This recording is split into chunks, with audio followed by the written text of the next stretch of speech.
Why was everyone staring at me like I didn't belong there? I stood at the front of the briefing room, 40 officers in uniform seated before me, the air heavy with authority and silence. The polished screens behind me reflected their faces, men who had spent their lives in command rooms like this. And me, a woman whose every word was already under silent scrutiny. I adjusted the mic. My voice was steady. I had done harder things than this. Combat landings in whiteout storms, medevac runs under fire, losing men I couldn't save. But nothing, not even enemy fire, quite prepared me for the casual cruelty of an admiral's smirk. "Thanks for the cute theories, sweetie," he said. Laughter, not loud, but sharp enough to cut through my composure. Admiral Kalin Hayes didn't raise his voice. He didn't have to. His tone carried that effortless authority that comes from years of knowing the system would never question him. "Maybe leave the tactical analysis to the men," he added, tapping his pen against the table. "This isn't a garden club." For a moment, I forgot how to breathe. Every muscle in my body wanted to react, to defend, to speak, but my training held me still, shoulders back, chin up. Don't let them see the crack. I fixed my eyes on a small scuff mark on the far wall, a point of focus that became my entire world. Around me, the silence swelled, thick and suffocating. 40 pairs of eyes. Some curious, some sympathetic, most indifferent. But behind all of them was the same message: you don't belong here. He didn't know who I was. He didn't know that 7 years ago, I'd flown through a storm so violent the Pacific itself tried to swallow me whole, and saved his brother's life in the process. But how could he? People like Admiral Hayes didn't read files, they made judgments. The rest of the briefing blurred into noise, his voice, the rustle of papers, the scrape of chairs. I stood there, invisible and humiliated, the heat rising under my collar. When the meeting ended, he barked a single word: "Dismissed." The room stirred to life. Binders snapped shut, boots shuffled. But no one looked at me. They walked around me like I was radioactive, like my humiliation might be contagious. Even the lieutenant who'd sat beside me moments earlier suddenly discovered an urgent need to reorganize his notes, avoiding my eyes. That hurt more than the insult. The silence, the cowardice, the quiet message that spoke louder than words. I walked the corridor alone, my heels echoing off the linoleum, each step too loud in the empty hall. On either side, portraits of former admirals stared down from the wall of honor. I once dreamed of being among them. Now, under their painted gazes, I felt like an intruder walking through someone else's legacy. My temporary office was small, bare walls, a metal desk, a single chair. I shut the door and for the first time that day let out a breath I didn't realize I'd been holding. The recycled air tasted stale. I caught my reflection in a cheap wall mirror, sharp cheekbones, short regulation haircut, and eyes that didn't look like mine anymore. I saw fire there, cold, controlled fire. Anger, shame. And beneath both, resolve. I unbuttoned the top of my jacket, suddenly suffocating in its fabric. The crisp navy blue that once felt like armor now felt like chains. My father's voice echoed in my mind, steady, calm, like it had been back when I was a kid in Iowa learning to rebuild engines in our garage. "When the engine screams, Vi, you keep a cool head. Anger is turbulence. It'll bring you down." He was right. It always had.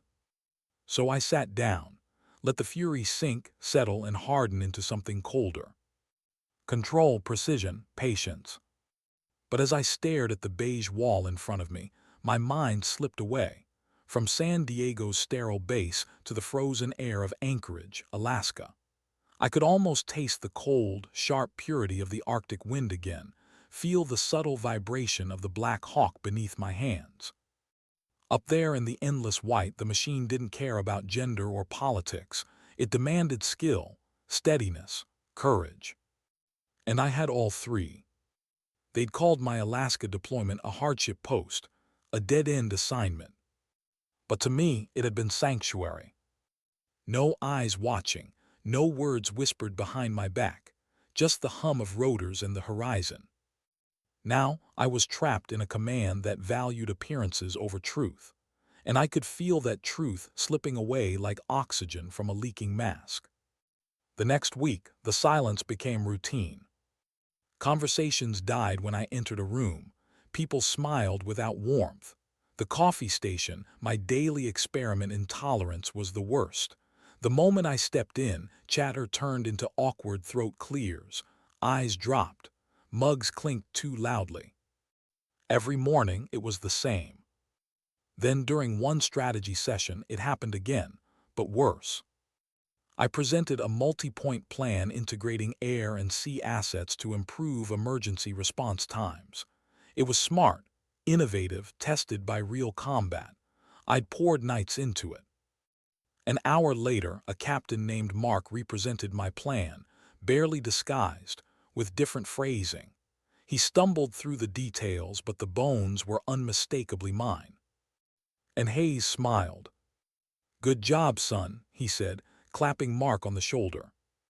He made eye contact with everyone, but not with me. The humiliation was total. Not loud, not public, but cutting in its quiet precision. I just sat there, pen poised over my notepad, feeling the cold sting of erasure. By Friday, the men were laughing again, talking about beer call, their weekly ritual at MCP's Irish pub in Coronado. I knew the place. It wasn't just a bar. It was an unspoken fortress of camaraderie, a place where trust was built, where promotions were whispered into being. I wasn't invited. At 1600, the offices emptied. I sat at my desk, staring at the same stack of reports I'd already memorized. Their laughter echoed faintly from the parking lot, carried on the ocean breeze. That night my apartment was silent except for the hum of the microwave reheating a frozen dinner. I sat on the couch, a plastic fork in hand, staring at nothing. My chest felt hollow. Then my phone buzzed, unknown number, Texas area code. I almost ignored it, but something in me didn't. "Hines," I said flatly. "Major, it's Alvarez." The voice hit me like a wave. Alvarez, my old gunner from the Bering Ridge mission, the calmest man I'd ever known under fire. "Al," I breathed, a smile cracking through the numbness. "What the hell are you doing calling me?" "Heard you got transferred to San Diego," he said. His voice carried that same gravelly steadiness that had once kept me alive. "Just wanted to check in. That place is full of sharks, Major." His words were like oxygen after drowning. For a few minutes I was Sweetie, or that woman. I was Reaper Zero again, the pilot who flew through hell and got her crew home.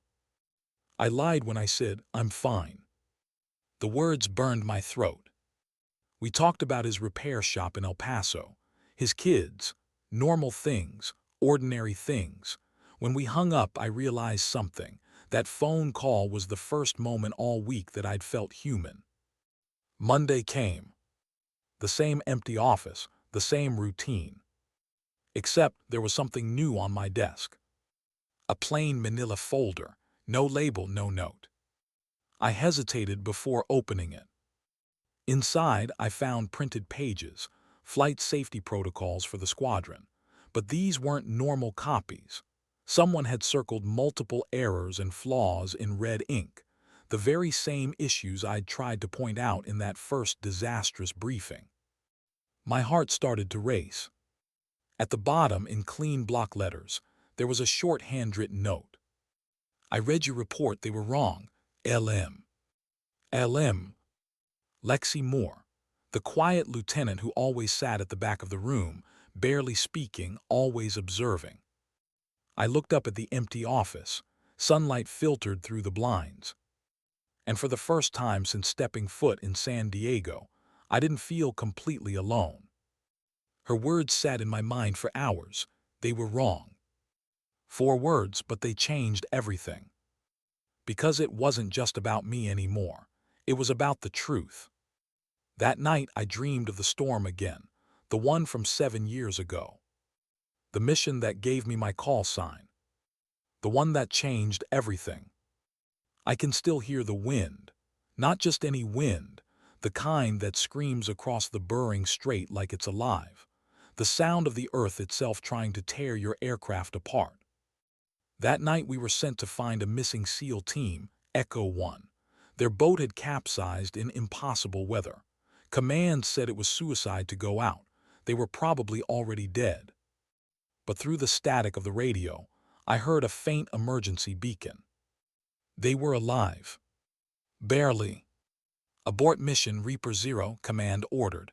Repeat abort. But I couldn't. If we waited, I knew we'd be recovering bodies. I looked at the storm ahead, black, furious, endless, and pushed the collective forward. Copy that, Major, Alvarez said beside me. No hesitation, just faith. We flew straight into the storm. The Black Hawk bucked like a wild animal. Downdrafts hurled us down hundreds of feet, then tossed us back up with crushing force. Ice formed instantly on the windshield. Instruments flickered, then failed. The world was chaos, snow, sea spray, and darkness. I was flying blind, trusting the feel of the machine in my hands. Then red tracer fire, a crack of light through the dark. Then metal tearing, sparks. We'd been hit. Hydraulics gone, Alvarez shouted. The stick turned to concrete in my hand. I wrestled with it, body straining, muscles burning, every nerve screaming. And somehow I saw them. 6 figures on an ice ridge, huddled, frozen, alive. Landing was impossible, but I did it anyway. We got them aboard, half dead, trembling. Among them, Lieutenant Michael Hayes, the younger brother of the man who'd humiliated me years later. He looked up at me, frost on his lashes, and shouted over the wind, "You came." I nodded, always. That word always became a promise. A promise I'd keep, even when it nearly killed me. The world outside that cockpit didn't feel real anymore. Just noise, chaos, and cold. The rotor screamed above us, the storm clawing at the machine, tearing at the sky. I remember gripping the controls so hard my knuckles went white under the gloves. The stick fought me like it wanted to kill us both. "Come on, girl," I whispered to the Black Hawk, voice trembling. "Stay with me." We were barely more than a speck of metal in the storm's fury. A single spark of defiance against the will of nature itself. The radar was useless. Everything on the screen was static snow. The horizon had disappeared. There was no up, no down, just motion and instinct. And yet through that wall of white, a faint pulse flashed on the monitor. The locator beacon, Echo 1. Still alive. "Got them," I said, forcing calm into my voice. Alvarez didn't even look up from his console. "You sure that's not the storm messing with us?" "Doesn't matter," I said, "we find out." Because if there was even a 1% chance, one heartbeat left out there, we went. That was the job. That was the code. We broke through the wall of snow and saw it, barely. A slab of fractured ice. 6 figures waving feebly, flares dying in their hands. "Jesus," Alvarez muttered, "they're on the ridge itself." Landing was suicide, but not landing meant leaving them. I dropped us low, fighting the controls every inch. The downdraft slammed into us like fists, but I refused to let the storm win. The skids scraped the ice, the helicopter lurching violently to one side. "Easy, easy," I breathed, feeling every vibration through my bones. The rotors screamed, blades biting into air thick with ice crystals. The warning lights flashed red across the dash, hydraulics critical, fuel low. We had minutes before the bird gave out. "Go," I shouted. Alvarez was already out the door, snow whipping around him in violent spirals. He laid down, covering fire toward the dark ridge beyond, shadows that might have been rocks or enemy silhouettes. The rescued SEALs stumbled aboard, half frozen, one man dragging another whose leg was twisted wrong. Then another crack of tracer fire. a sound that still wakes me up at night. The cockpit exploded in sparks. The smell of burning insulation filled the air. "Hydraulics gone," Alvarez yelled again. The stick went heavy, dead weight in my hand. "Come on," I whispered again. "Not yet." I poured everything I had into that machine, every muscle, every ounce of will. And somehow she listened. We lifted, lurching unsteady, but alive. In the back, the men were slumped against the cabin walls, faces pale, lips blue. One of them, Michael Hayes, looked up at me through the blur of frost and blood. Even through the chaos, his eyes held something I'll never forget: gratitude. "You came," he said again, voice hoarse, almost gone. I wanted to tell him the truth, that it wasn't bravery, that it was instinct, that turning back simply hadn't been an option, but the words wouldn't come. I just nodded, always. The trip back was hell. The birds screamed the whole way, the rotors vibrating so violently I thought they'd shear clean off. The gauges danced in red. Every alarm possible blared at once. And yet, through that madness, I felt something I'd never felt before. A calm. A strange, powerful calm. Because this was what I was made for. Not the politics, not the conferences, the sky, the edge, the fight to keep others alive. We crossed the coastline battered but intact, and when the wheels touched tarmac, the silence that followed was deafening. Every man aboard that helicopter was alive, barely, but alive. Later, they told me what the official report said: that the landing was technically impossible, that survival odds were less than 1%. But in the moment, I didn't care about the statistics. I cared about the look in those men's eyes when the door opened, the disbelief that they were still breathing. One of them, Michael, took off his helmet, snow falling from his hair. He was smiling even as medics pulled him out. "My brother's an officer too," he shouted over the noise, almost proudly. "Admiral Hayes, he's the best there is." I didn't respond. I was too focused on the whine of the dying engines, too exhausted to think. I didn't know then how much weight that sentence would carry. 7 months later, the news came. Lieutenant Michael Hayes, Kalin's younger brother, killed in action. Same kind of storm, same region, different outcome. And the mission, commanded by his brother. That was the day they gave me my call sign, Reaper Zero. They said it was because I'd flown through hell and brought men back from death. But for me, it was a reminder. A wound, not a badge. Michael had died and I hadn't. And I learned that day that survival isn't always victory. Sometimes it's a sentence you have to serve. Back in San Diego, those memories became ghosts that followed me everywhere. Hayes never insulted me again, not directly. He didn't need to. Now his weapons were silence, sarcasm, and precision. He started weaving a new narrative, subtle, insidious. In meetings, he'd speak about reckless pilots who get lucky, and his gaze would find me just long enough for everyone to know who he meant. He turned my courage into recklessness, my success into luck. He was rewriting history. And in his version, I was the cautionary tale. At first I tried to ignore it, to keep my head down, keep working, but the lie grew roots. I could see it in how people looked at me, curious, skeptical, quietly dismissive. The whisper had taken hold. That's when I decided to fight back, not with anger, not with rank. With truth. I started digging. It began quietly, with late-night research, browsing mission archives, pulling up flight logs, operational reports.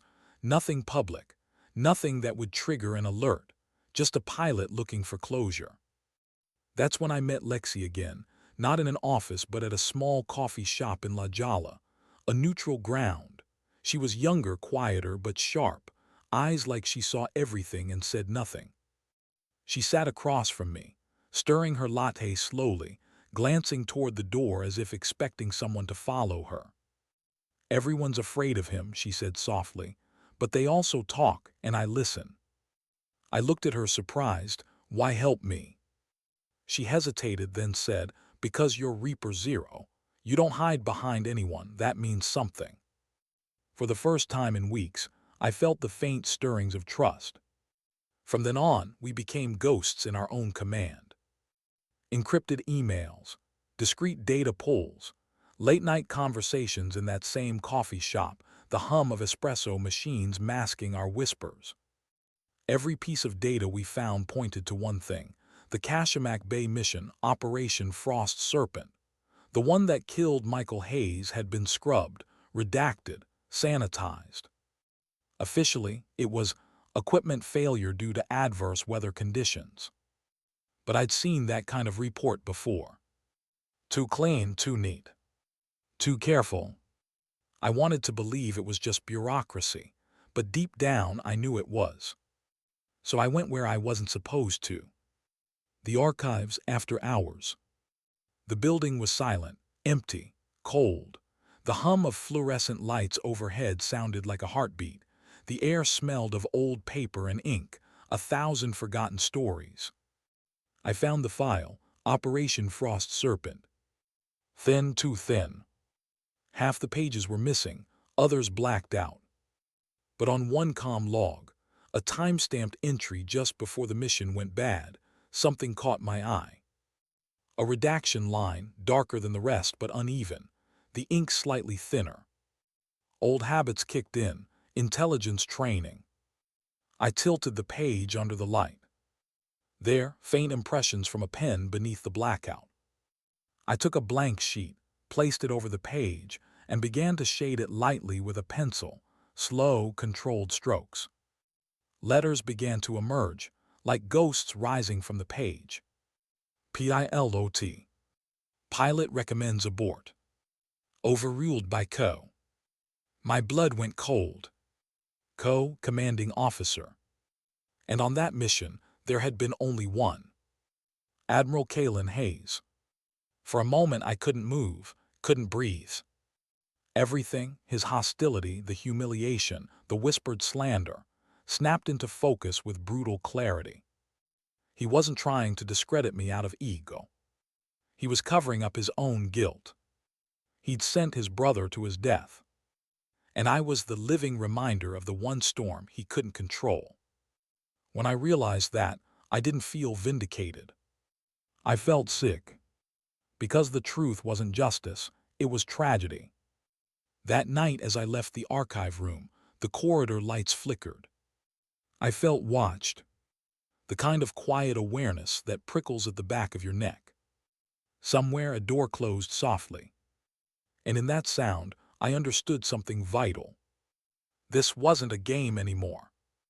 The storm I'd survived years ago was nothing compared to the one I'd just flown into. They say silence has a weight. They're right.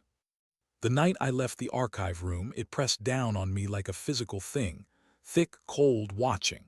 Every step echoed too loudly on the tile floor, bouncing off walls lined with forgotten history. I clutched my bag tight, the copy of that redacted page inside, the words still burned into my mind. Pilot recommends abort, overruled by Co.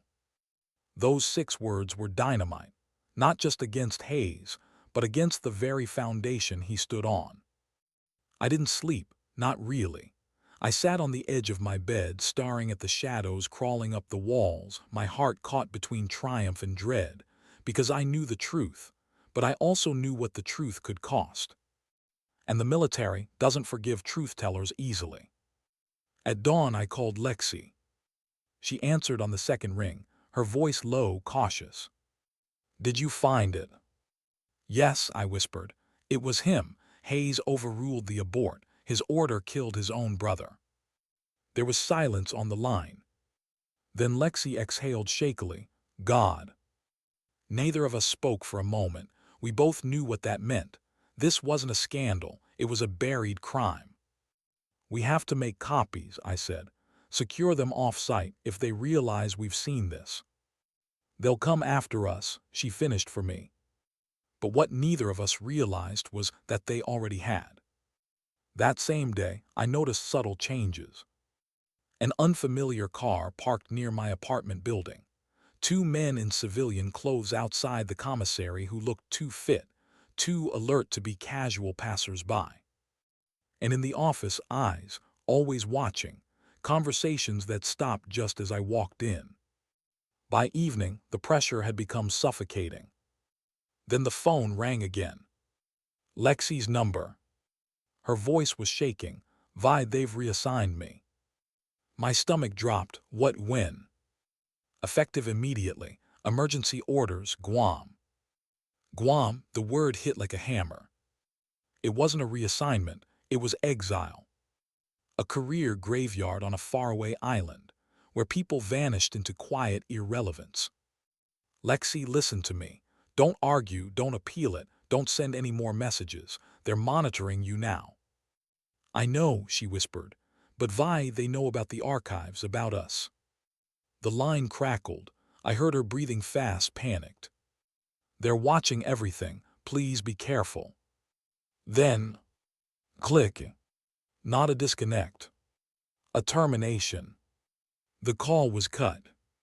I sat there frozen, the hum of the bass outside my window, my heartbeat pounding in my ears. The walls felt closer, the air thinner. Hayes had just made his first move. I didn't have time to grieve or panic. Fear in the military is a luxury. It's something you learn to set aside like hunger or sleep. I opened my laptop and began writing everything down, dates, details, conversations, the evidence. If they came for me next, they wouldn't erase the truth easily. That night I went back to the archives. My mission was simple: photograph the comm log, preserve it before it vanished. The corridors were dark, lit only by the cold glow of fluorescent lights. My footsteps sounded too loud, the metallic thud of my heartbeat echoing in my ears. When I reached the records room, I slid my ID card through the scanner. Green light, access granted. I walked straight to the Frost Serpent file, 214. My fingers trembled as I opened it. And then I froze. The page was gone. Not misplaced, not misfiled. Gone. The folder sat thinner than before. The space where the comm log should have been as clean as an open wound. I stood there in the humming silence, staring at that empty void. My pulse was so loud I could hear it in my throat. Someone had gotten here before me. A shadow flickered in the reflection of the metal cabinet. I spun around, nothing. Just the quiet hum of the lights. Still, I knew. I wasn't alone. I left the building quickly, heart hammering, every instinct screaming that eyes followed me through the darkness. That night I didn't go back to my apartment. I drove along the coastline until the city lights disappeared behind me. I parked near the cliffs of Point Loma, engine off, the Pacific stretching endlessly below. The waves roared, indifferent and ancient. Somewhere out there was the same stretch of ocean where Michael Hayes had died. And for the first time in years I spoke out loud, to no one, to him. I'm sorry, Lieutenant, I thought I could make it right. But justice, I was starting to realize, isn't a single moment. It's a war fought in silence. When I finally returned to base the next morning, the trap was waiting. Two base security officers stood by my desk, faces carved from stone. Major Violet Hines, one said flatly. On the authority of Admiral Hayes, you are to surrender your security badge and all government-issued devices. You are under investigation by the Judge Advocate General's office for unauthorized access of classified materials. The room fell silent. Every officer nearby stopped pretending to work. All eyes turned toward me, some wide with shock, others carefully blank. I stood motionless for a moment, the air heavy with humiliation and disbelief. Understood, I said quietly. I removed my badge, my phone, my tablet, one by one, and placed them on the desk. They handed me a box for my personal effects, the same box used when people retired, resigned, or were erased. As they escorted me out, I caught sight of my reflection in the hallway glass. My posture was still perfect, chin up, shoulders back, but inside something cracked. No one spoke. No one even looked at me. The silence that followed me down that corridor was the sound of institutional abandonment. They didn't need to jail me. They just needed to make me invisible. That night I walked the base perimeter, the darkness soft around the edges, the distant sound of the ocean a whisper. I kept my head down, hands in my pockets, breathing in the cool air. Then a car pulled up. Black sedan, civilian plates. It rolled to a silent stop beside me. The tinted rear window slid down. A man sat inside, gray suit, clean cut, not military. Government maybe, something deeper. Major Hines, he said evenly, voice flat, emotionless. There are some wars you can't win. Some truths are not meant to be known. He paused, his gaze steady. Sometimes the best way to serve your country is to remain silent. He didn't wait for an answer. The window slid up. The car glided away. The message was clear. Not advice, not even a threat. A fact. Drop it or be crushed. For a long moment, I stood there alone under the floodlight, staring at the empty road. And I realized something that chilled me more than the night air ever could. I wasn't just fighting a man anymore. I was fighting the system that made him possible. The next morning, a text appeared on a burner phone I didn't recognize. No sender, just a location and a time. Coronado Beach, sunset. I knew who it was. And I knew what it meant. There wouldn't be any hearing room. No lawyers, no uniforms, just the truth, bare, unfiltered, waiting at the edge of the Pacific. I drove there without a word to anyone. The sun was already sinking, painting the sky in shades of gold and blood orange. The tide rolled in slow and steady, the same rhythm as a heartbeat. I saw him before he saw me. Standing near the waterline. Kalin Hayes. Not the admiral, not the man with medals and command. Just a man stripped bare by time and guilt. He looked older, smaller, the sharp edges of authority worn down to something tired and human. The wind tugged at his shirt. His hands were buried in his pockets. I walked toward him, each step heavy with everything that had passed between us, every humiliation, every wound, every ghost. When I stopped beside him, he didn't turn. He just spoke quietly, eyes on the horizon. "You won," he said. "You found it." I kept my gaze on the ocean. "I didn't want to win," I said. "I just wanted the truth." He gave a soft, bitter laugh. "The truth," he murmured. "You think you're the only one haunted by ghosts." He turned then, and for the first time I saw it. The hollow grief in his eyes, the kind of sorrow that no rank or uniform could ever disguise. This wasn't arrogance anymore. It was confession. "I was in the command center that day," he began. His voice trembled, a crack running through the mask he'd worn for years. "The weather was bad, the data was clear, we should have pulled them back, but I didn't." He swallowed hard. That mission was supposed to be my ticket to a promotion, another star on my shoulder. I thought I could control the storm. He looked down, jaw tight. I was wrong. The sound of waves filled the silence between us. "When they told me the chopper went down," he continued, voice breaking, "my first order wasn't for search and rescue. It was to seal the records." He took a deep, trembling breath. "I killed my brother, and I spent 7 years trying to bury the only person who reminded me of it." He looked at me then, really looked. And in that moment, I realized what true defeat looked like. He reached into his pocket and pulled out something small, a black USB drive. He held it out, his hand shaking. "This is from Michael's personal recorder," he said. "I've had it all these years. I couldn't listen to it. I couldn't face it." I stared at the tiny object in his palm. It looked so light, but it felt heavy enough to change everything. He pressed it into my hand. I wasn't running from guilt, he said softly. I was running from what he said.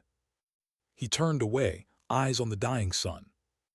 And then he walked off, leaving me standing alone with the sound of the surf and a secret I hadn't asked to carry. That night, I plugged the USB into my laptop. One file, one audio recording. Static wind, the howl of the storm.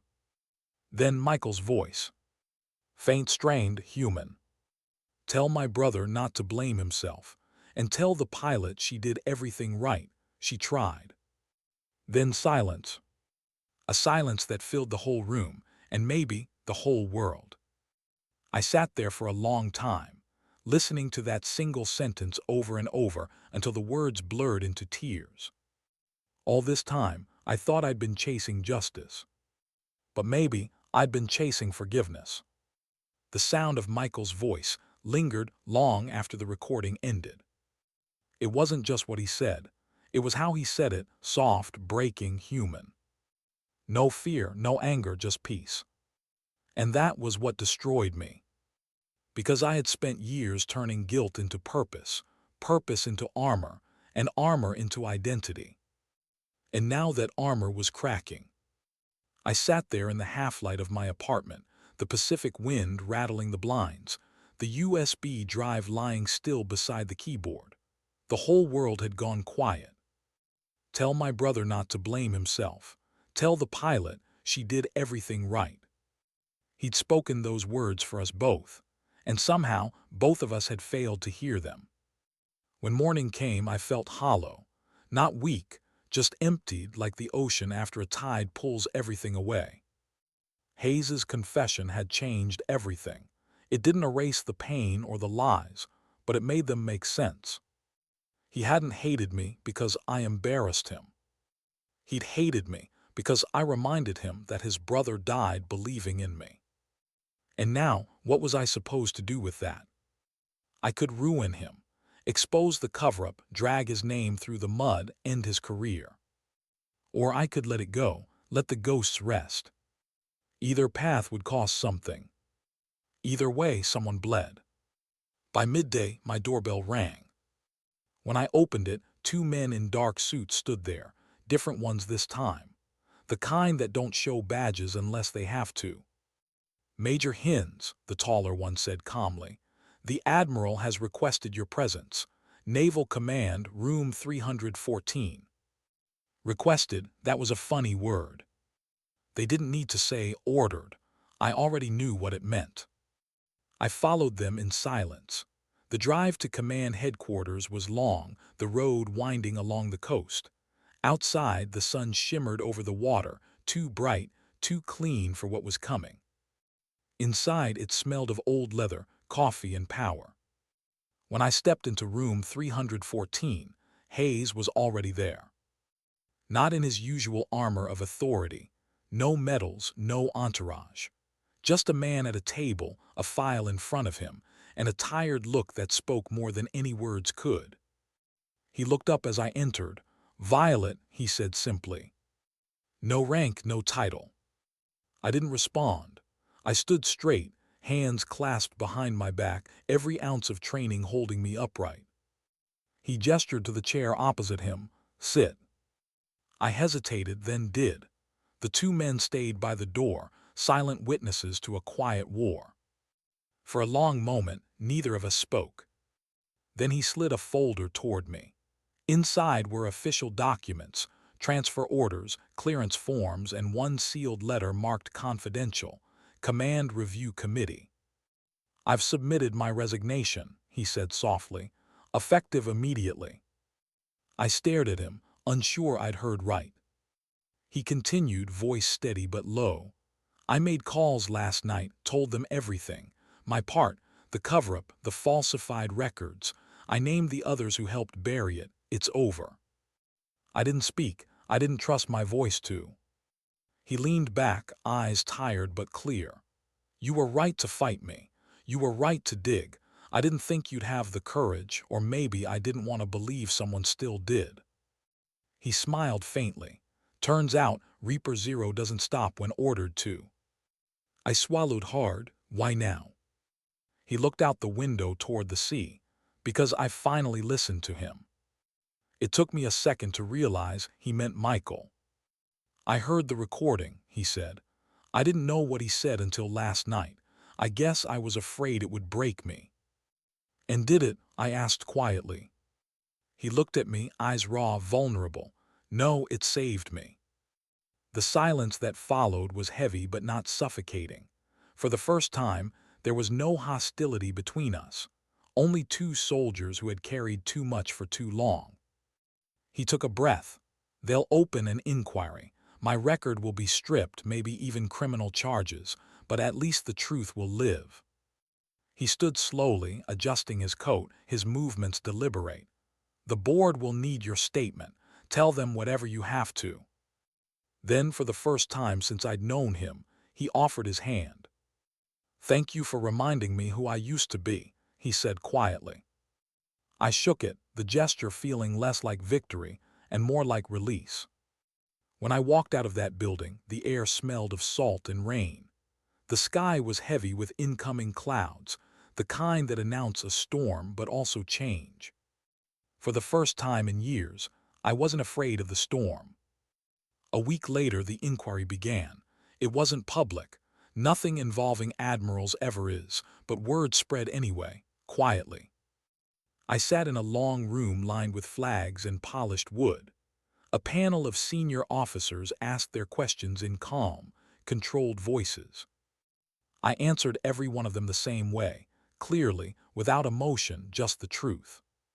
No embellishments, no bitterness. Just the truth as it happened. And when it was done, they dismissed me. No thanks, no ceremony, just a nod and a folder marked received. That night I walked along Coronado Beach again. The same stretch where Hayes had given me the drive. The waves rolled in slow, rhythmic, like the breathing of something ancient and forgiving. Lexi called from Guam. Her voice was softer, lighter. They're reinstating you, she said. Cleared of all charges, you're free. Free. The word didn't feel real. After the call ended, I sat on the sand, watching the horizon fade into dusk. The Pacific stretched endlessly ahead, the kind of vastness that makes you feel small, but not insignificant. I thought of all the years I'd spent proving myself in rooms that never wanted me there. Of all the times I'd been told to stay quiet, to play along, to not make waves. And I thought of Michael's last words. She did everything right. Maybe doing everything right doesn't mean saving everyone. Maybe it means refusing to let the wrong thing stay buried. A few days later, I got an envelope in the mail. No return address. Inside was a small photograph. Me standing beside the Black Hawk after the rescue all those years ago. Snow still on my helmet. My face numb, eyes hollow. And next to me, Michael Hayes, smiling faintly despite the frost. On the back, in rough handwriting, were 4 words. He was proud of you. I didn't need to wonder who sent it. I framed that photo and placed it on my desk, not as a trophy, as a reminder. That courage isn't the absence of fear. It's the quiet decision to act even when you're terrified. That truth isn't about exposure. It's about redemption. And that sometimes the greatest battles are fought not in combat zones, but in the corridors of silence, where the hardest thing you can do is keep standing. As the wind rattled the window, I looked out toward the horizon. The ocean was dark, endless, alive. And I realized I didn't need to prove anything anymore. I'd already done what mattered most.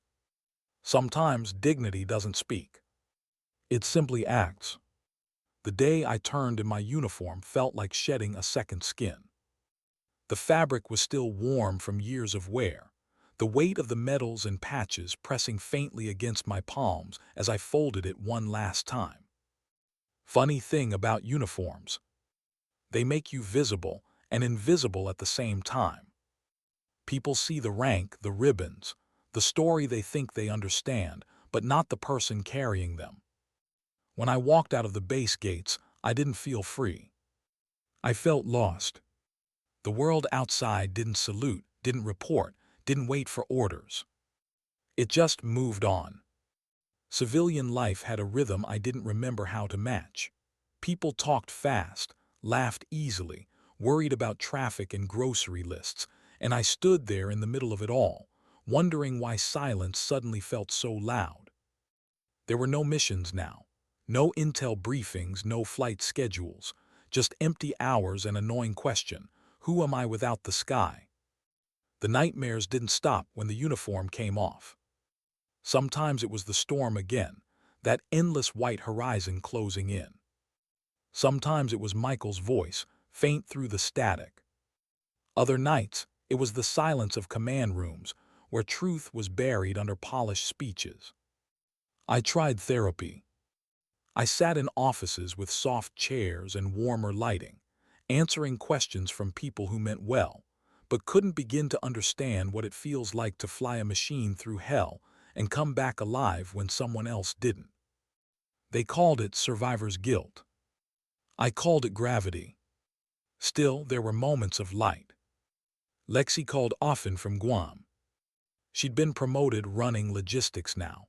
We'd talk about small things, new recruits, coffee that tasted like jet fuel, her plans to come back to the mainland. "Do you ever miss it?" she asked one night. "The missions," I said. "No, the purpose." I looked out my window then.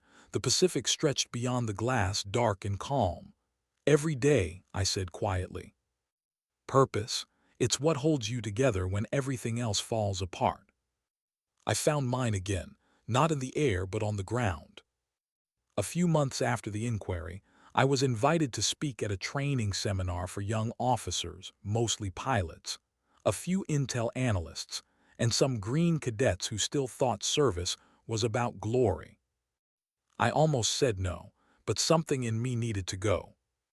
The auditorium smelled like fresh paint and nervous ambition. The cadets straightened when I walked in. The name Reaper Zero still carried a strange mythos, though most of them only knew the legend, not the scars behind it. I stood at the podium, looked at their faces, eager, idealistic, unbroken. And I asked the question, "What do you think courage looks like?" Hands went up immediately. "Running into danger. Protecting your team. Doing your duty, no matter the cost." I nodded. "All good answers," I said, "but courage isn't loud. It's not always the one pulling the trigger or flying into storms. Sometimes courage is being the one who says, 'Stop, this isn't right.'" The room went still.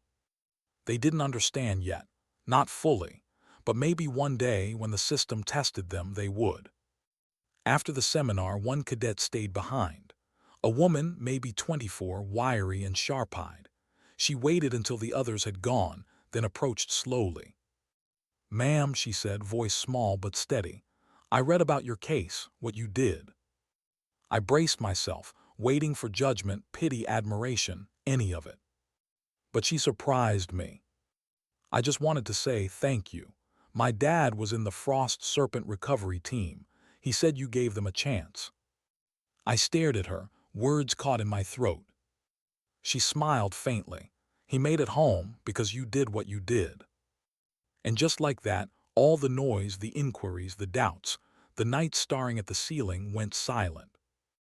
That one sentence was enough. After she left, I sat alone in the empty hall, the sound of distant footsteps fading.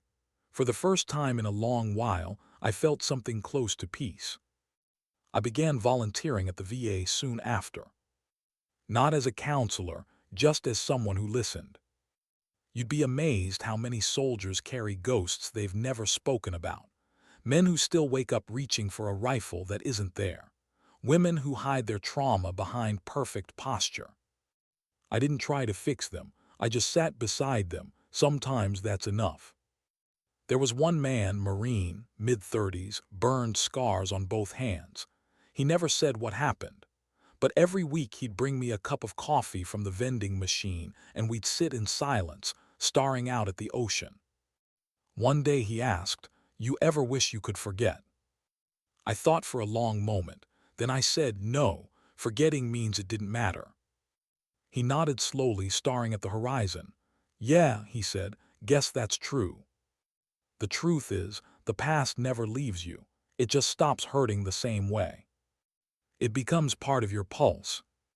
One evening I walked back to the beach, the same one where I'd met Hayes, where it had all come full circle.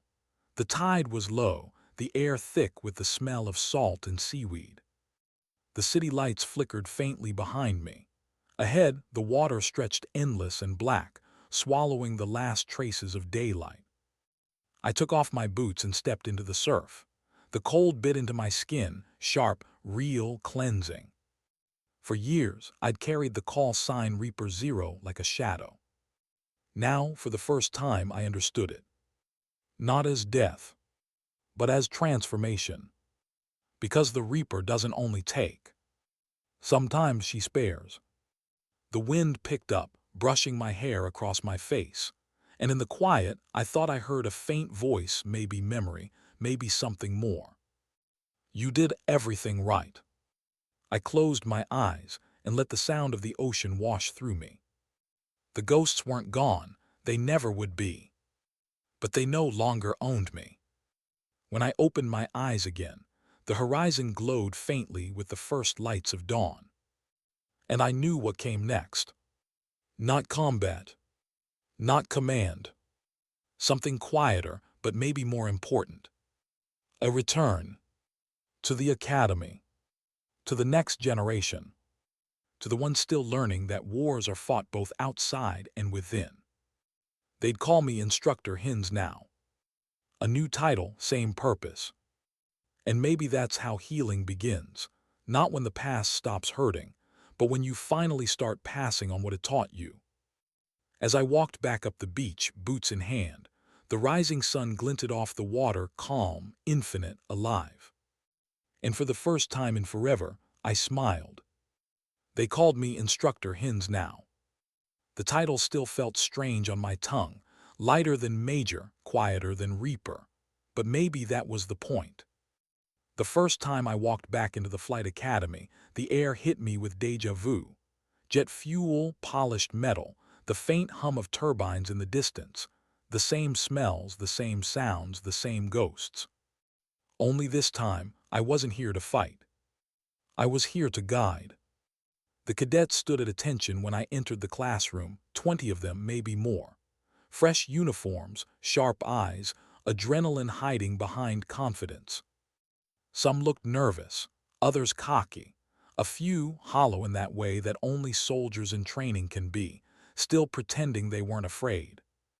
I took my place at the front, the digital board glowing faintly behind me. I'm not here to make you heroes, I said. My voice carried softly but steady. I'm here to make sure you come home alive. That got their attention.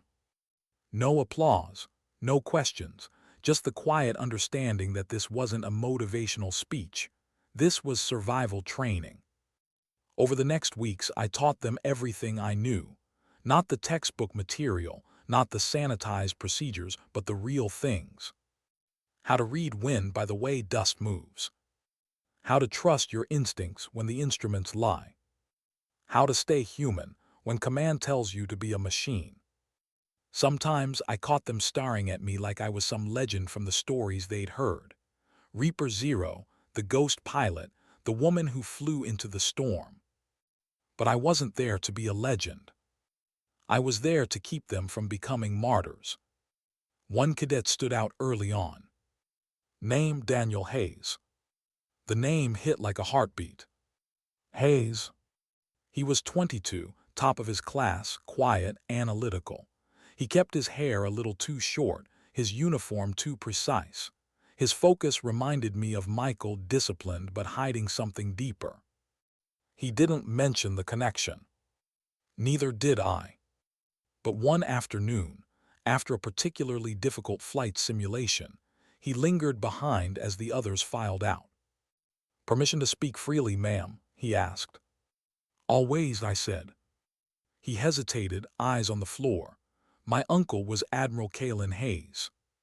I felt the world still for a moment. He looked up, waiting for my reaction. I know what he did, Daniel continued quietly. I know how it ended. My father told me.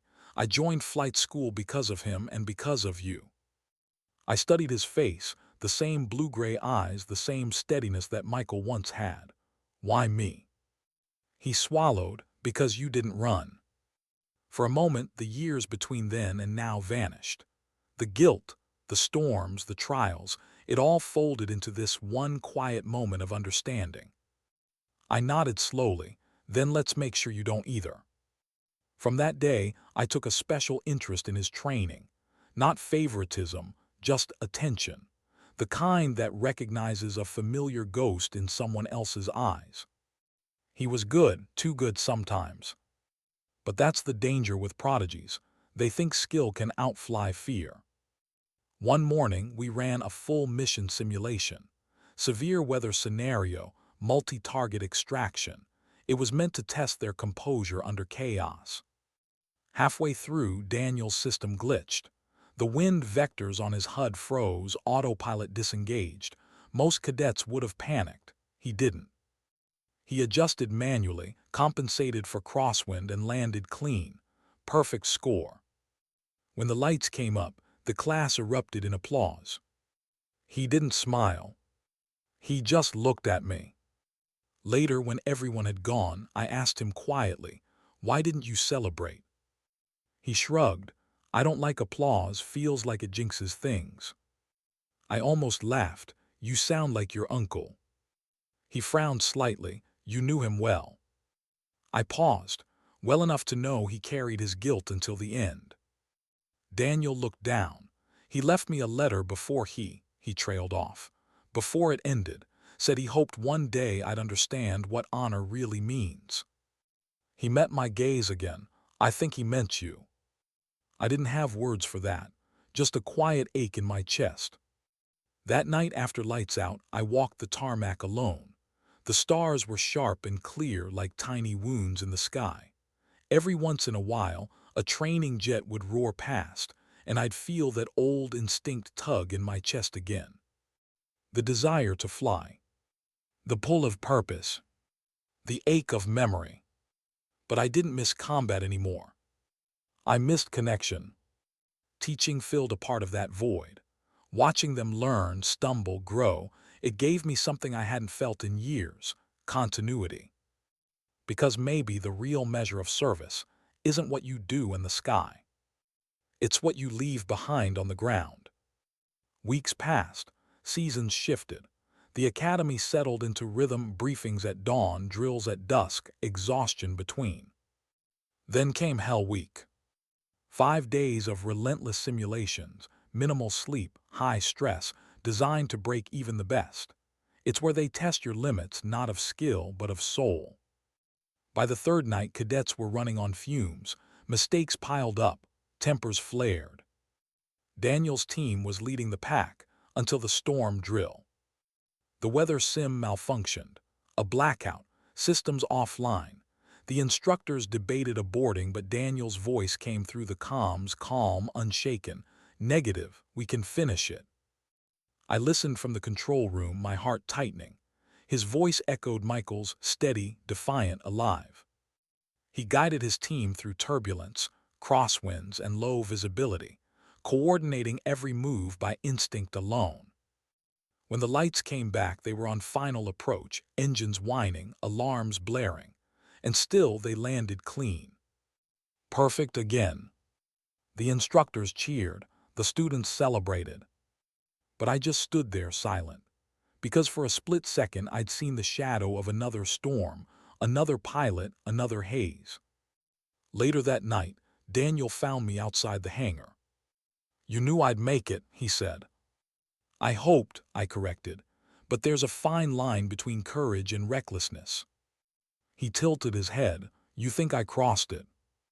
"Not this time." I looked at him carefully.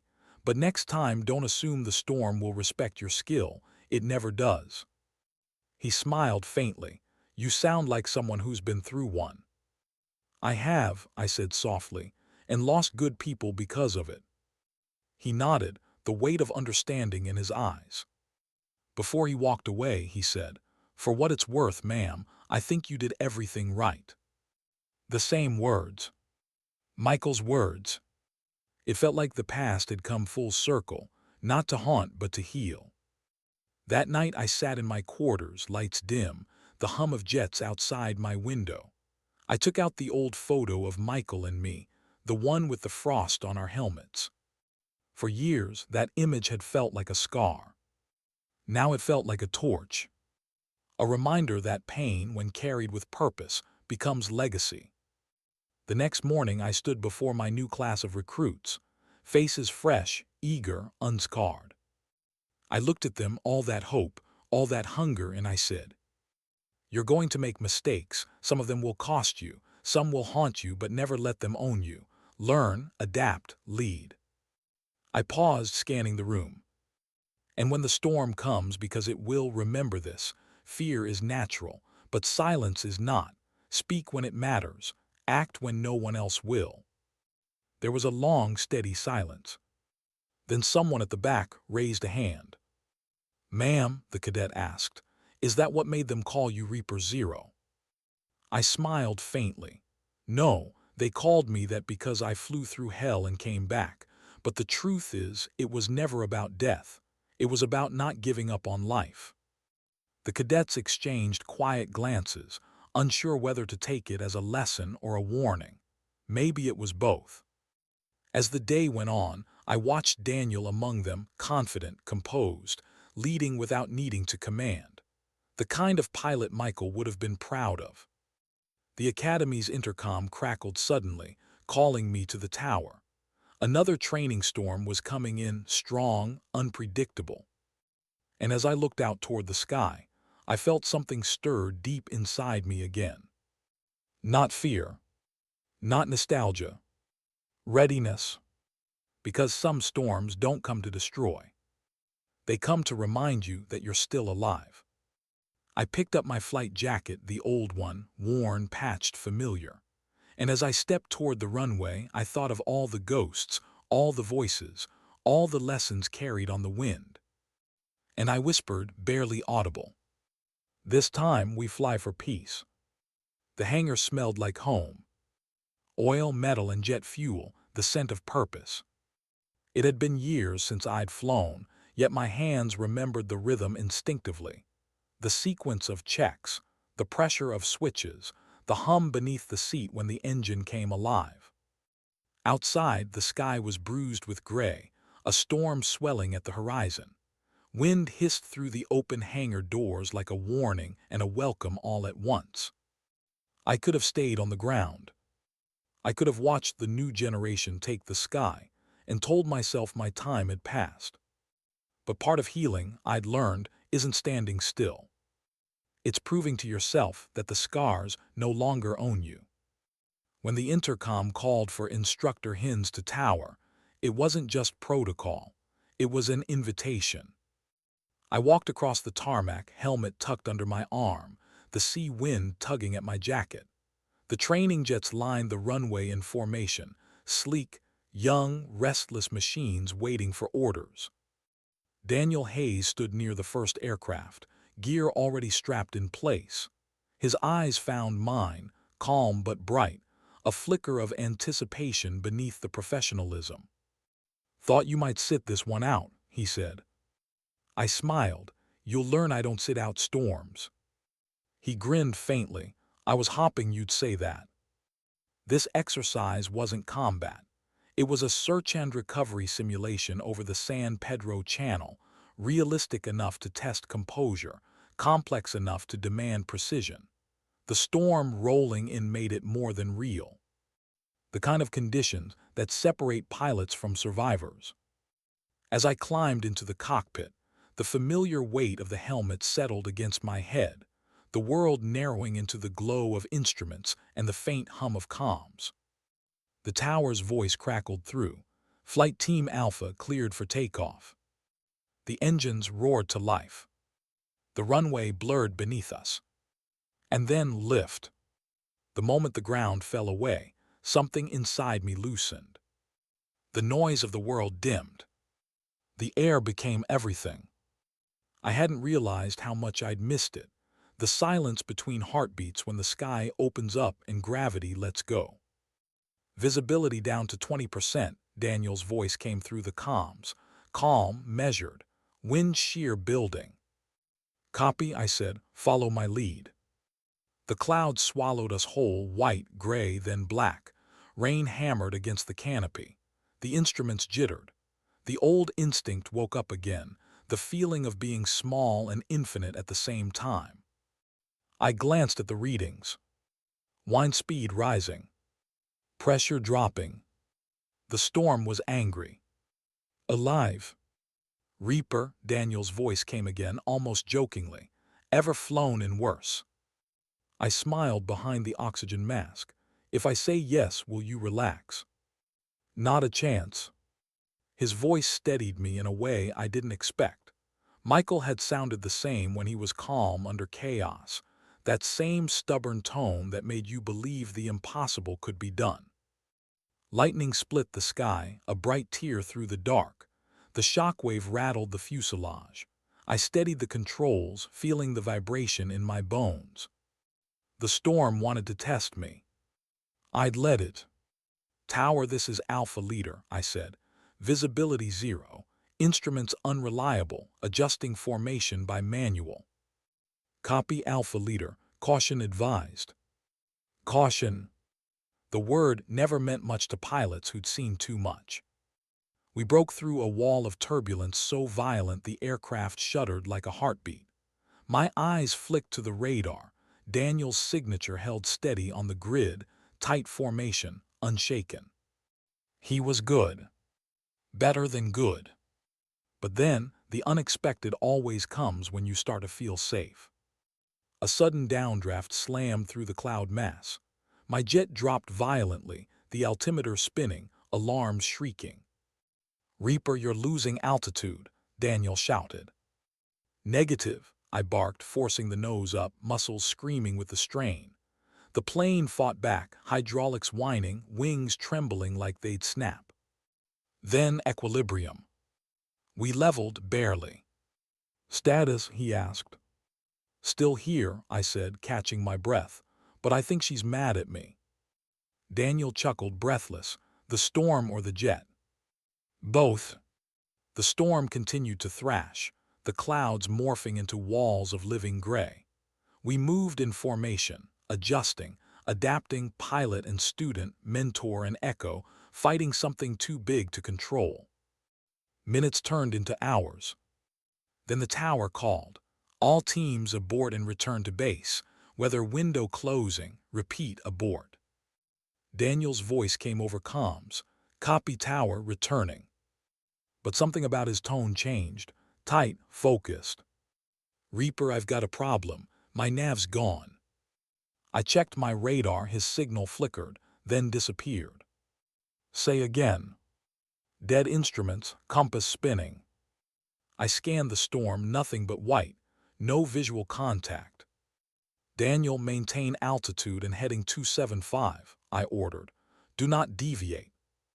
Static, then I can't see you. I felt a chill crawl down my spine. Not fear, something older, recognition. The same storm, the same voice, the same threat. History looping like a cruel déjà vu. Listen to me, I said, voice steady but low. You're not lost, you're above the coastline, stay level, trust your training. His breathing came fast. I'm getting turbulence again. The comm cracked with interference. Daniel. Nothing. My stomach knotted. The storm pressed harder, shaking the jet like a rag in a hurricane. I could abort, head back, leave it to the tower. But I didn't move. Because years ago, someone else had gone missing in a storm just like this, and I hadn't been there to stop it. Not again. I adjusted my flight path manually, cutting through the densest cloud mass. Rain streaked the canopy like tracer fire. The engine strained. Come on, I whispered, talk to me. A faint signal flickered on radar. Then his voice, broken, faint, but there. Mayday, this is Cadet Hayes, controls unresponsive, engine 2's failing. Copy, I said sharply. You're not alone, I have visual. It wasn't true, not yet, but if I believed it, he would too. I pushed through another band of turbulence, breaking through the upper layer of clouds. Then light, a glimmer of sun cutting through the chaos. And below, a silhouette, his jet, spiraling but not gone. Daniel, pull throttle to 30, flaps halfway. You're stalling. I can't. You can right now. A pause, a breath. Then correction, the jet stabilized, wobbling but steady. Good, I said quietly, exhaling. Now bring her home. We broke free of the storm together, emerging into a sky so clear it hurt to look at. The ocean below stretched calm, indifferent, endless. For a moment, neither of us spoke, just the hum of engines and the rhythm of heartbeats. Then Daniel's voice came through, softer now. You stayed. I smiled faintly. That's what we do. The tower's voice returned, distant but grounding. Welcome home, Alpha Team. When the wheels touched the runway, I felt the same stillness I'd felt years ago after the rescue, the kind that doesn't celebrate, just breathes. We taxied to a stop, engines quieted, the canopy lifted, and the storm's echo faded into the horizon. Daniel climbed down first, helmet in hand, hair plastered with sweat. He looked at me across the tarmac, eyes wide with disbelief and gratitude. I walked over, the sound of the sea faint in the distance. First real storm, I said. How'd it feel? He laughed shakily, like I met God and he wasn't in a good mood. I smiled. That's about right. He hesitated, then said, thank you for not giving up. I looked at him, and for the briefest moment saw Michael again, not as a ghost, but as something living on through this boy's calm, his courage, his fight. You brought yourself back, I said softly. I just showed you the way. He nodded, eyes wet, and saluted. For once, I didn't return it. I just rested a hand on his shoulder. Some moments don't need ceremony. As the sun broke through the retreating clouds, the tarmac glowed gold, the air warm again. Behind us, the hangar doors stood open, like a threshold between past and future. The Academy commander approached quietly. Nicely handled, Hines. You sure you don't want your wings back full time? I looked up at the sky, still restless, still endless, and smiled. No, sir. They're right where they belong. He followed my gaze, then nodded and walked off. Daniel lingered nearby, looking out toward the clouds that were now dispersing over the horizon. You think storms ever really go away? He asked. I shook my head. No, but they stop scaring you once you've flown through one. We stood there in silence, 2 generations bound by the same sky. The wind shifted, carrying the scent of rain and jet fuel, and for the first time I didn't feel haunted. I felt whole. Because that's what redemption really is, not forgetting what you lost, but turning it into something worth passing on. As the sun dipped low and the sky burned orange, I turned toward the hangar, my reflection glinting faintly off the jet's canopy. The same storm that once broke me had just given me peace. And as I walked away, the call sign that once defined me, Reaper Zero, finally felt like what it was meant to be. Not a reminder of death, but of survival. The morning after the storm, the Academy felt different. The air was cleaner, lighter. The runway gleamed under a new sun, as if the rain had washed away years of ghosts that clung to the tarmac.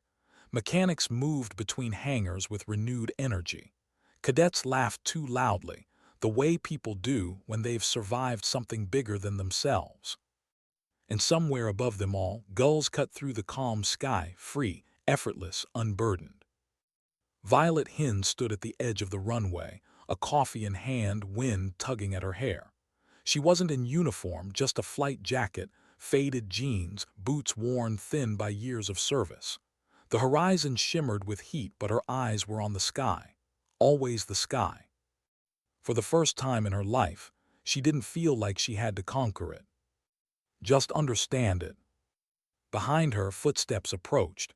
She didn't need to turn to know who it was. Morning instructor, Daniel Hayes said, voice calm but lighter than usual.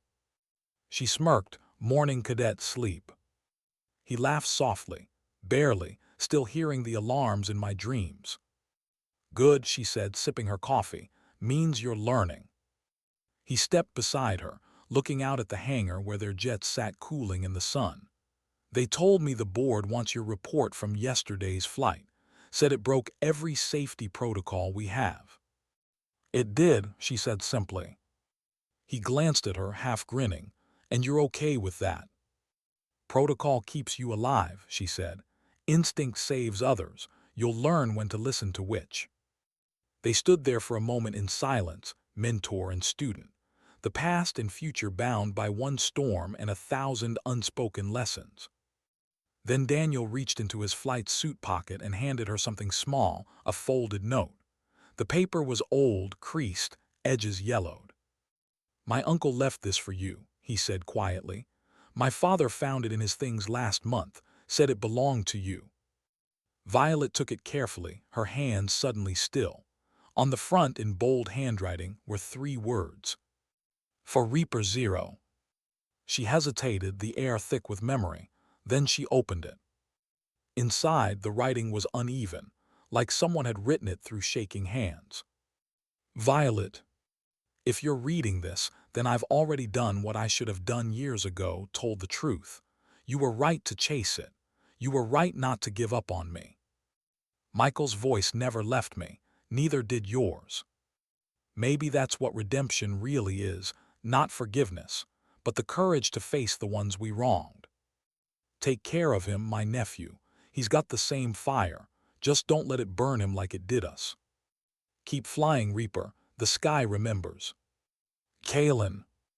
Violet read it twice, the words sinking deep, heavy and soft all at once. For a long time she said nothing. The wind carried the faint scent of salt from the coast, and somewhere a gull screamed into the open blue. Finally, she folded the note again and slid it into her jacket pocket. He remembered, Daniel said quietly. She nodded. We all do, eventually. That night the academy's training grounds were quiet. The floodlights buzzed softly, painting the field in pale gold. Instructors had gone home. Cadets slept in their dorms. Only Violet remained, walking the perimeter, hands in her pockets, her mind restless. Every night after a storm felt like this, too quiet, too still, like the world was holding its breath. She paused at Hangar 12, the one that still smelled faintly of salt and rain. Her reflection caught on the metal door, a faint outline, half shadow, half memory. For a moment she saw the old her, Major Hines, soldier, survivor, ghost. And then she saw the woman she'd become. Instructor, teacher, human again. She smiled faintly. You did everything right, she whispered, not to anyone in particular, but to all the versions of herself that had carried that line through hell and back. Behind her, the sound of engines interrupted the quiet, not jets this time, but something deeper. A transport convoy rolled past the edge of the base, headlights sweeping across her face. She squinted against the glare. One of the drivers waved from the cab. Evening, ma'am. Heard we've got visitors from command tomorrow. Big inspection. She nodded absently. Figures. The truck disappeared into the distance. The night returned. She leaned against the hangar door, looking up at the stars, countless, cold, and indifferent. And yet she couldn't help but feel that somewhere among them the people she'd lost were watching, not as ghosts, as reminders. Every name, every face, every choice, it was all part of the same constellation. Morning came fast. The inspection was formal, the kind of ceremony Violet hated. Brass everywhere, clean uniforms, handshakes that meant nothing. But she stood through it with grace, her posture perfect, her eyes unflinching. At one point, the reviewing officer, an admiral she didn't know, paused in front of her. His ribbons gleamed, his words rehearsed.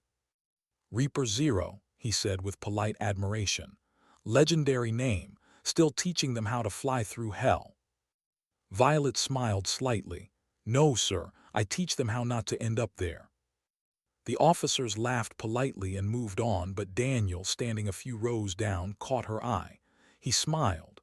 She didn't smile back, just nodded once.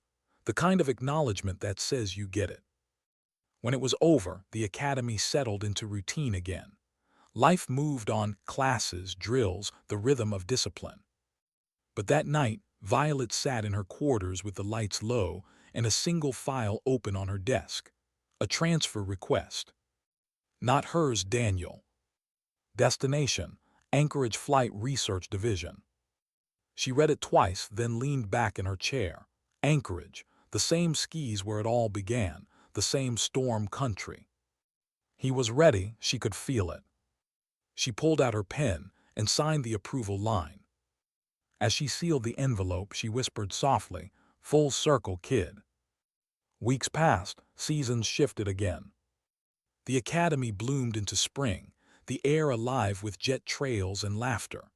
New recruits arrived, older ones graduated, and Violet remained the quiet constant, the voice in the tower, the calm in the storm.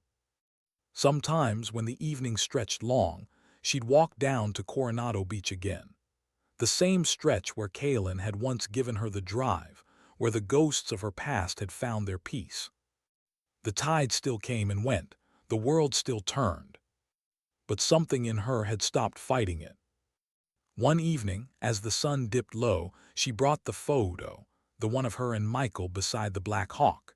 She placed it in the sand, just where the waves kissed the shore, and watched the water wash gently over it before retreating again. Not to erase it. To carry it. "Fly safe, Lieutenant," she murmured. "Storm's clear now." The wind lifted her words and took them seaward. Months later, a letter arrived. No return address, but she recognized the handwriting instantly. Instructor Hines. "Anchorage's skis are colder than I imagined, but beautiful. The kind of beauty that makes you feel small in a good way. The research flights are tough, testing new rescue drones, but I think you'd approve of how we're doing things. No shortcuts, no lies. Sometimes when I'm up there, I think I hear something in the wind like an echo. I can't explain it, but I think you'd understand. Thank you for teaching me how to listen to storms. Daniel." She folded the letter slowly, a soft pride warming her chest. That night, Violet stood by her window again. The Pacific stretched wide and dark below, the horizon glowing faintly from the lights of the base. She thought about how everything she'd done, every battle, every loss, every flight had led here, to stillness, to purpose. The kind of peace that doesn't erase pain, it redeems it. Her eyes drifted to the sky one last time. The stars seemed closer tonight, their cold shimmer softened by something almost kind. A knock at the door pulled her back. It was Lexi, older, but smiling the same quiet smile. "Guess who just got reassigned to the mainland?" Lexi said. "Logistics Command. Thought I'd drop by before they bury me in paperwork." Violet laughed softly, motioning her in. "You picked a good night." They talked for hours, not about war or loss or ghosts, but about life, the little things, the things that keep people human when everything else tries to turn them into machines. Before Lexi left, she paused by the door. "You ever think you'll fly again?" Violet smiled. "Every day, but I don't need to anymore. The sky's still there, that's enough." Later, when the base fell quiet again, Violet walked one last time to the runway. The air was cool, the moon sharp and bright. She closed her eyes and listened to the hum of distant engines, to the crash of waves, to the whisper of wind through the open hangar doors. And in that whisper, she thought she heard them all: Michael, Kalin, Alvarez, every voice that had carried her here. Not haunting, guiding. She took a breath, slow and steady, the kind that clears a lifetime from your lungs. Then softly she spoke, almost to herself. "Storms don't end," she said. "They just move on." She turned, boots crunching softly against the gravel, the hangar light spilling warm against her back. The horizon ahead glowed with the first light of dawn. And for the first time in her life, Violet Hines didn't walk toward the storm. She walked with it, because she had finally learned what all those years of flying, fighting, and surviving had been trying to teach her. That courage isn't about defying death.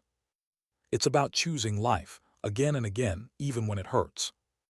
The sky above her shimmered faintly, endless and alive. And as she disappeared into the light, one call sign lingered softly on the wind.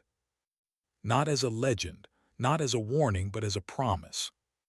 Reaper Zero still flying. The end.